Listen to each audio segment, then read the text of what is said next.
Art may be useless, but that doesn't mean it's not important. Hello, welcome to this week's Wild Spirits News. My name is Sibylla, and today I tell you all art is quite useless, as it should be. The above quote by Oscar Wilde is quite well known, and I often see it used like it's a kind of a joke, and I don't think that's what it is at all. As well, I would argue that not just art, but also writing, so literature, music, and even other passions, even interests and things that we pursue nowadays are useless. Your mission today is to learn why this is a good thing and how to cultivate it. Task number 1 is why useless? Now, you could, of course, argue that art can educate. It makes people think, it makes people feel things, and all these are good things, right? Of course they are. The reason for this slightly provocative statement that art is useless is that it doesn't have a practical, immediate use, such as the clothes on your back to keep you warm, the roof over your head, the car that takes you from A to B, right? These things have a practical or monetary value, whereas art is a lot more intangible. And again, of course, that doesn't mean it's not valuable. And that's why artists, of course, should be paid, and a lot better than they are in our society. But that's just the point. The reason why our society struggles with seeing the value in a musician or an artist, and they sometimes hear the well-meant advice to get a proper job, a real job, is that they don't contribute this tangible purpose and use that, like a car or a house or the clothes or things that have immediate monetary practical use have. Task number 2 is cultivate uselessness. We need things in our lives that aren't of an immediate practical use. Back in the 19th century, there were a lot of advances, technological advances, new invention. There was this enthusiasm and a thought that humans could conquer everything with their minds, right? Everything became more accessible and more plentiful.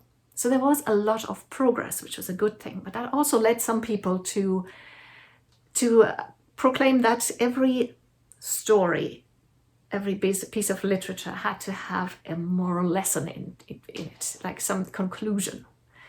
Every piece of music had to describe something.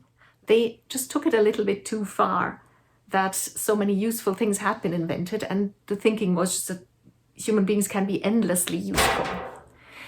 By the end of the 19th century, people like Oscar Wilde rebelled against this thought, and they said, no, there are things in our lives that have intangible value, that cannot be utilized to teach a lesson or to teach some moral or to educate people. There are things that are just there because they're beautiful and they're amazing and they're exciting and we love them. Things like love. In this worldview that I just described, where would love have its place, right?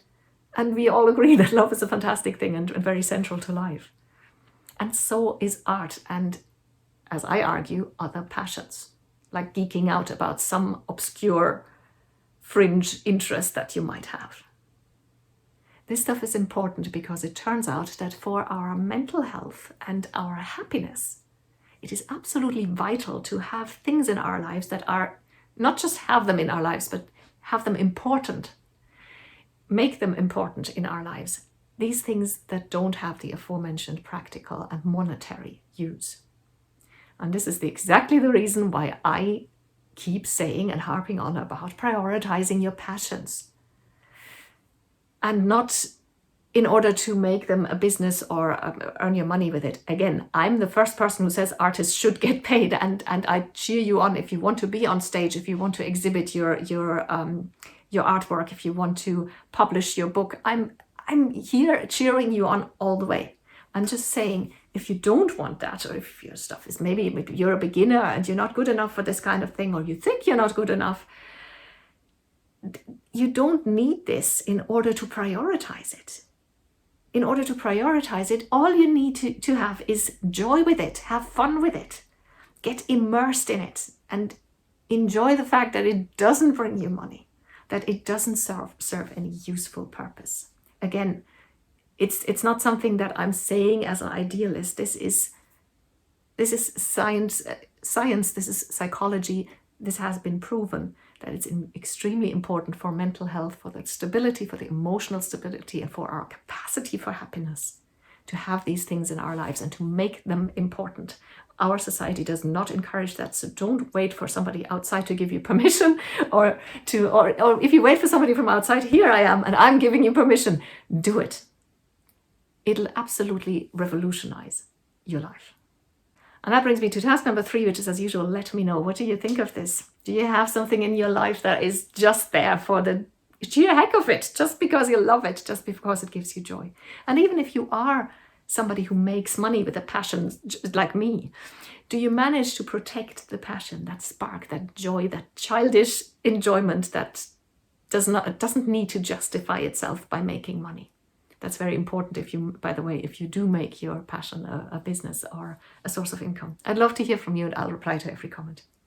If you would like some more, consider joining the community of Wild Spirits by going to wildspiritscoaching.com and filling in that little form there. You'll get 1 email per week. It's 100% spam free, with additional articles and information and recommendations of books and other resources. And sometimes you get exclusive offers that are only for my subscribers that nobody else ever gets to see. So go to wildspiritscoaching.com and sign up, or you can Google Wild Spirits Coaching. That'll get you to the website as well. Thank you for watching.